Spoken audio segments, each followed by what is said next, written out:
Hello, everybody. Welcome to tonight's live stream where we'll discuss the latest updates on the SNP scandal. And to be fair, this whole crisis with the SNP establishment is now a series of mini scandals that created this massive domino effect, and the whole volcano went out there.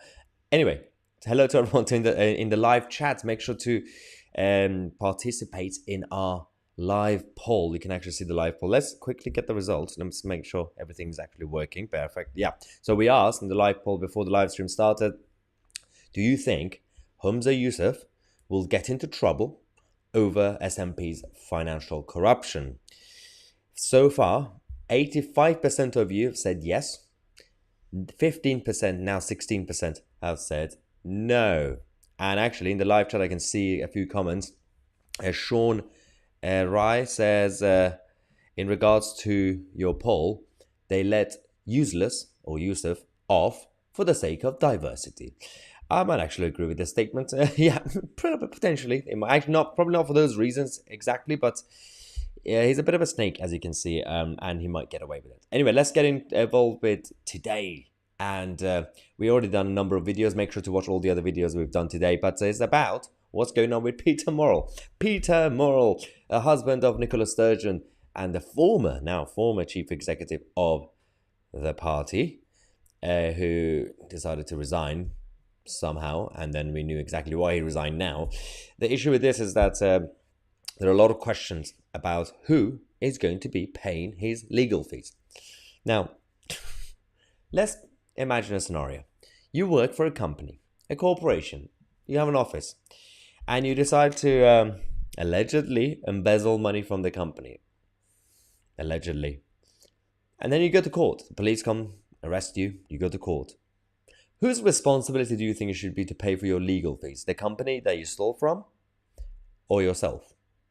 Well, in the case of the SNP, the party leadership and establishment are considering to pay Peter Murrell's legal fees. Now, obviously, we could sit here and say, well, as long as they're using their own membership fees, it doesn't really matter. It's not taxpayers' money. Well, it does matter a little bit because of basic morality and our legal system. Because not everything has to be okay as long as it's not using taxpayers' money. Corruption is corruption. Dodgy behavior is dodgy behavior. And going against the convention should also be called out. Now, it's not me being outraged. It's the rest of the SNP establishment, and they have a lot of members who have resigned, but they have a lot of members who are still there who are not happy with this decision, the potential plans to get the SNP budget to pay for Peter's legal bill. It's just a bit abnormal, let's just say. And it doesn't really help Humza Yousaf's case, because people are saying he's Nicola Sturgeon 2.0 and he's continuing the same rhetoric and the same policies and same practice in management. So we actually now have SNP MSPs, members of the Scottish Parliament, who are threatening to withhold their £255 a month membership subscriptions. That's a lot of money, by the way. £250 a month membership subscription in protest if the party pays Peter Murrell's legal fees. So you've got the members of the Scottish Parliament who are SNP members, who are saying that basically they're going to withhold or cancel the membership. But it is a bit weird, let's just say. I mean, at best, it's just unnecessary. At worst, it's kind of continuing the theory that they're all in it together, the whole of the establishment. What does Peter Murrell have on the rest of the executive in the SNP if this is even being considered? I will come to the live chat in a second to get your reaction as well. And make sure to click like if you're enjoying the content. But let's see what they've actually said. We got the SNP source who said, well, the party's sub is meant to support campaigning. But the questions over the use of money at SNP HQ mean that members of the Scottish Parliament are wondering how their cash is being spent, especially as there is now talk of the party spending a fortune on expensive white-collar crime lawyers and possibly paying Peter's legal fees. I mean, I can't blame them for being outraged. I mean, they're paying money for this idiotic party that is basically going to be creating a and more of a dystopia in Scotland. And even that money is being wasted. So veteran MSPs who fought all their lives for independence are aghast, with some now talking about withholding the money from HQ, instead diverting it to their branches, where it can be spent on actual campaigning. You do realize this is the same clash, similar clash, that other parties also have, including the Tory party. When party donors or members try to go around the centralized machine and say, well, we'll just give the money directly to the local associations or the local party branch, doesn't always work, because whether it is Labour HQ or the Tory central office or the SNP headquarters, they have this practice, unfortunately, in our country where if they have a problem with one of the local branches, and it's happened so many times, whether it was under Jeremy Corbyn or the Conservative Party every single day, you got CCHQ, it's Conservative HQ, having clashes with a number of associations and local parties. What they do is they say, well, you're giving money directly to this local party branch that we don't like, so they're going to withhold more funding from the central office to the local party, and they're not going to send them campaign literature, and it's just going to be chaotic. So basically, the summary of this video is the SNP is falling apart, and let's celebrate. I don't have beer tonight. I just have Coca-Cola. I have to say the full name. Otherwise, we'll get demonetized again. It's not a sponsorship. But yeah, let's celebrate quickly. Now, ladies and gentlemen, let's go to your questions and your comments. Let's see what we have in the live chat quickly.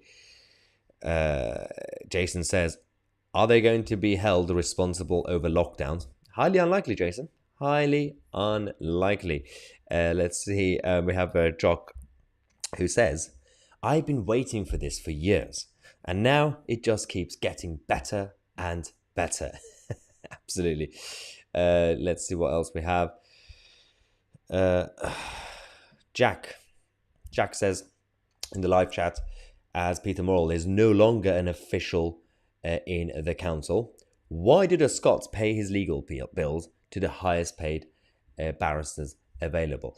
And that's the other issue. A lot of people are saying that the SNP, because they have the funding not just from the membership, but they also have funding from the members of parliament or the basically public office holders, which is taxpayers' money, that is essentially indirectly potentially going to be using taxpayers' money on this as well.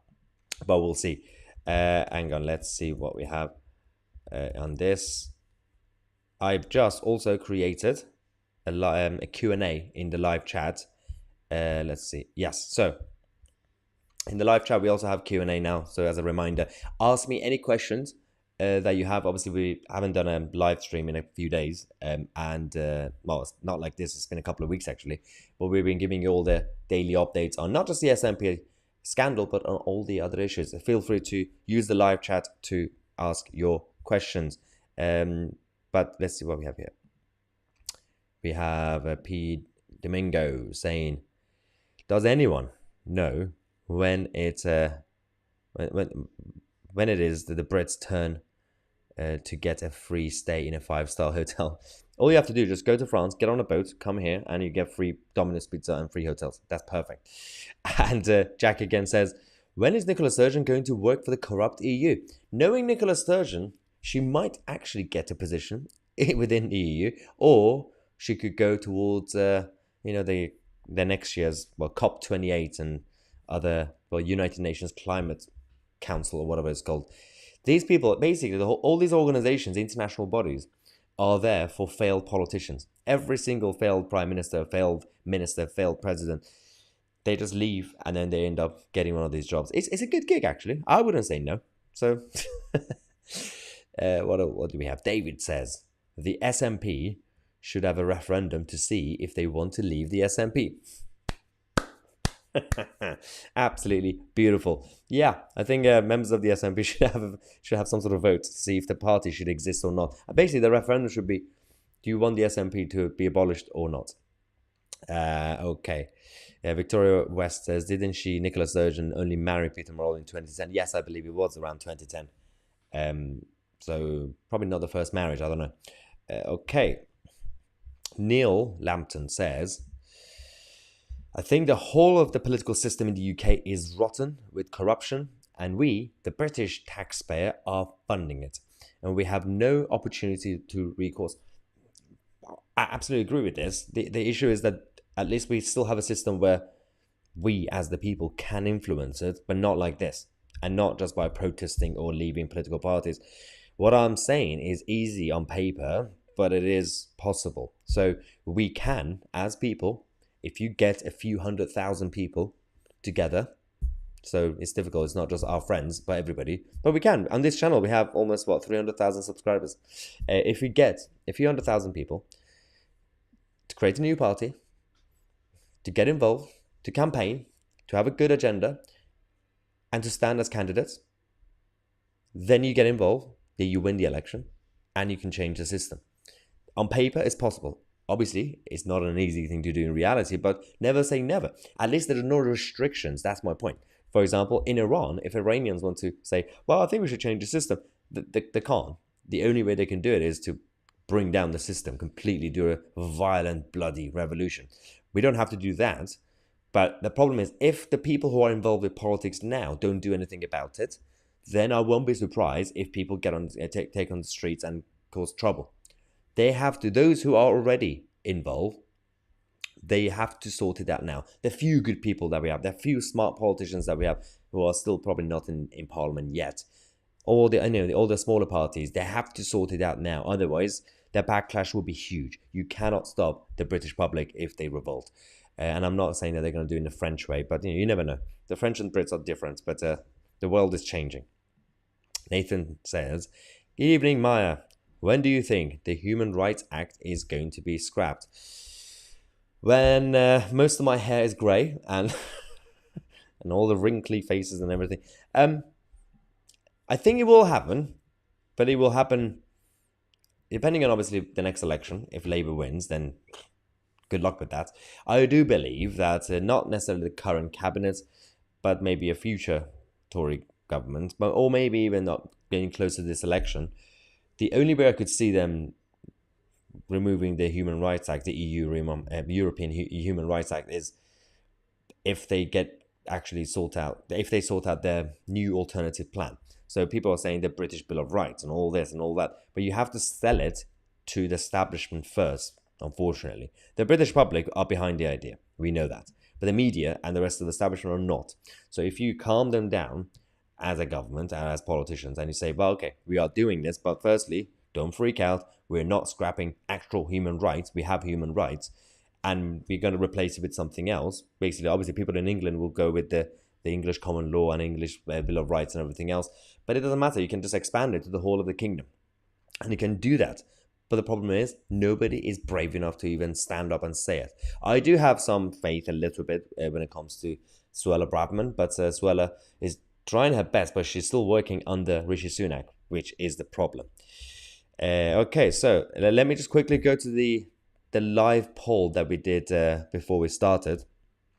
Make sure to give your answers in the live poll. We said, do you think Humza Yousaf will get into trouble over SNP's financial corruption? The latest result is 78% of you said yes, 22% of you said no. It is interesting because I'm guessing there are various reasons for this. Some people are probably saying no because they would say he will get away with it. And maybe the others are saying, actually, there was one comment earlier that said he will get away with it because for the sake of diversity. That's also interesting. Or maybe he's just not to be blamed. Maybe he's actually innocent. Maybe, you never know. Stop laughing. All right. Okay, so any other questions before I let you guys go and have late dinner or whatever you're, if you're in the north, have your tea. Okay. Pierre Dominguez says he can't make him sell his motorhome. He had to steal for a day to get that. I still love that story that we did yesterday. This camper van, £110,000 camper van, and we showed you inside the van. Make sure to watch that video if you haven't. It is brilliant because it was on Peter Murrell's mother's driveway. She's 92 years old. Do you really think that she uses that motorhome? I'm just gonna guess no. Why was it there? Well, yeah. I mean, if it is what it is, because we can't really we have to say allegedly, if it is what it is, do they think they're actually being smart by allegedly spending other people's money to buy this motorhome and put it on his mother's driveway and say, that's it, everything's fine now, no one can see this? It was like that, there was an article a few years ago in a newspaper, out of context, it said China has been exposed for hiding their submarines in the ocean. Like, where are they going to hide it? Of course they're going to put it in the ocean. Well, they're going to hide it in Hyde Park or St. James's Park. Yeah, some of these stories are brilliant. Anyway, Laurie says, Maya, I just want to thank you for your reporting the real news, unlike the mainstream media, which is telling us nothing. Keep up the good work. Well, thank you so much, Laurie, and everybody in the live chat tonight, and everybody else watching this afterwards. If you were not watching us live, how dare you? Anyway, and also hope you've enjoyed an amazing and peaceful Easter weekend with your family and your loved ones, and those who are not with their families and they're on their own, then hopefully, obviously, you are also keeping your peace and you're happy in life. And if you're not, watch this channel. Hopefully, it will make you laugh. All right, so let's see. Yes, we have Sun saying, how many 92-year-olds campers have you seen on a campsite before? I know, right? It's brilliant. I mean, unless she's actually a cool girl. She's like, yeah, I'm 92, but I'm going to drive to Dover or somewhere, wherever you go. Hastings, maybe. Okay, so we have Cyberbob. Cyberbob, I love that name. Saying the motorhome was at Peter Mother's because Nicola had to move it for the police to have room for their gazebo. I mean, actually, if that's true, that's brilliant. They would have still taken it anyway from the front door of Nicola Sturgeon's house. Jack says, ban the mainstream media. We don't have to ban the mainstream media. TV is dead because we are the media, guys. All right. Terry says, when do you think human rights will benefit the British people? Or don't you think it ever will? So I'm assuming Terry's talking about the existing European Human Rights Act.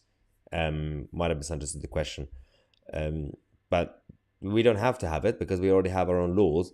Most of it was actually written by us. We had to copy and paste ours to give to Europeans. So we don't need Europeans to tell us what to do. It just makes no sense, the whole thing. But the existing, even on a moral level, let alone a legal level, human rights that we have in this country is already in place anyway. You have to be more worried about countries that don't really practice any sort of human rights. Okay, so I would love to add to the Human Rights Act to not increase taxes on people too much. There should be a ceiling of how much you can raise taxes, because that's theft. That taxation is theft, and it goes against my human rights if you tax me too much. All right, so happy gesture weekend, everyone. We have what do we have?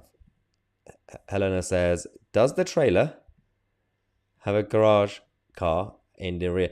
You can actually fit in 2 or 3 adult bicycles in that camper van. I'm really envious of that, by the way. I've been reporting all these news stories every day.